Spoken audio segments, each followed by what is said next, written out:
High everyone এই ভিডিওতে আমরা আলোচনা করব বিএড সেকেন্ড সেমিস্টারের কোর্স 9 এর 2 নম্বর প্র্যাকটিকাম। তাই যাদের 2 নম্বর প্র্যাকটিকামটি রয়েছে তারা অবশ্যই ভিডিওটি স্কিপ না করে শেষ পর্যন্ত দেখার চেষ্টা করো, তাহলে তোমরা দ্বিতীয় প্র্যাকটিকামটি কিভাবে লিখতে হয় বুঝতে পারবে। তাহলে চলো দ্বিতীয় প্র্যাকটিকামটি সম্পর্কে জেনে নেওয়া যাক।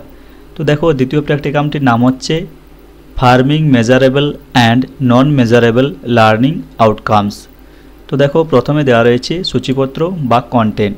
কী বিষয় দেওয়া রয়েছে? প্রথমে রয়েছে ভূমিকা, তারপর রয়েছে শিখন ফলশ্রুতি বা শিখন ফলাফলের অর্থ, তারপর দেওয়া রয়েছে শিখন ফলশ্রুতি বা শিখন ফলাফলের প্রকারভেদ, তারপরে দেওয়া রয়েছে দেখো শিখন ফলশ্রুতি বা শিখন ফলাফলের বিভিন্ন দিকসমূহ, তারপর দেওয়া রয়েছে শিখন ফলশ্রুতি বা শিখন ফলাফল নির্ণয়ের মূল্যায়ন কৌশল, এবং শেষে দেওয়া রয়েছে দেখো পরিমাপযোগ্য ও অপরিমাপযোগ্য শিখন ফলশ্রুতির তালিকা প্রস্তুতকরণ।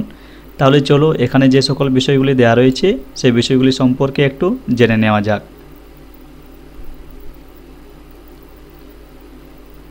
তো দেখো, প্রথমে দেওয়া রয়েছে ভূমিকা। আমরা জানি প্রত্যেকটি প্র্যাকটিকামের প্রথমে একটি ভূমিকা লিখতে হয়। এই প্র্যাকটিকামটির ভূমিকা লেখার জন্য তোমরা এখান থেকে দেখে লিখে নিতে পারো। দেখো, ভূমিকা এই পর্যন্ত দেওয়া রয়েছে, তোমরা একটু দেখে নেবে। এরপর রয়েছে দেখো শিখন ফলশ্রুতি বা শিখন ফলাফলের অর্থ। তো দেখো, শিখন ফলশ্রুতি সম্পর্কে এখানে দেওয়া রয়েছে, তোমরা একটু দেখে নাও, এবং বাকি অংশ এর এ পর্যন্ত রয়েছে, তোমরা একটু দেখে নেবে। এরপর রয়েছে দেখো শিখন ফলশ্রুতি বা শিখন ফলাফলের প্রকারভেদ। এক হচ্ছে পরিমাপযোগ্য শিখন ফলশ্রুতি আর এক হচ্ছে অপরিমাপযোগ্য শিখন ফলশ্রুতি। এই সম্পর্কে দেখো এখানে দেওয়া রয়েছে, তোমরা একটু দেখে নেবে। এরপর রয়েছে দেখো শিখন ফলশ্রুতি বা শিখন ফলাফলের বিভিন্ন দিকসমূহ। প্রথমে রয়েছে পরিমাপযোগ্য শিখন ফলশ্রুতি সম্পর্কিত বিভিন্ন দিক, এবং এখানে রয়েছে অপরিমাপযোগ্য শিখন ফলশ্রুতি সম্পর্কিত বিভিন্ন দিক, তোমরা একটু দেখে নেবে। এরপর রয়েছে দেখো শিখন ফলশ্রুতি বা শিখন ফলাফল নির্ণয়ের কৌশল। তো দেখো এখানে দুটো পয়েন্ট দেওয়া রয়েছে, তোমরা একটু দেখে নাও।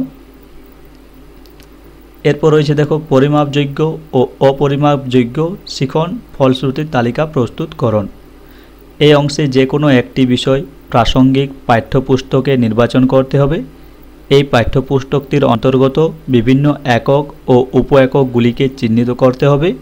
এরপর পাঠ্যপুস্তক থেকে পুঙ্খানুপুঙ্খ বিশ্লেষণ করে প্রাপ্ত তথ্যের ভিত্তিতে পরিমাপযোগ্য ও অপরিমাপযোগ্য শিখন প্রস্তুতিকে চিহ্নিত করতে হবে এবং তালিকার আকারে সেগুলিকে প্রকাশ করতে হবে।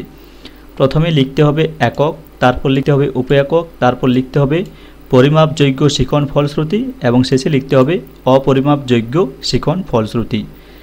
এই তালিকায় বিভিন্ন বিষয় প্রাসঙ্গিক শিখন ফলশ্রুতিগুলিকে লিপিবদ্ধ করতে হবে, এবং প্রাপ্ত শিখন ফলশ্রুতিগুলিকে সঠিকভাবে লিপিবদ্ধ করার পর সেগুলিকে ব্যাখ্যা ও বিশ্লেষণের দ্বারা বিচার করে উপস্থাপন করতে হবে।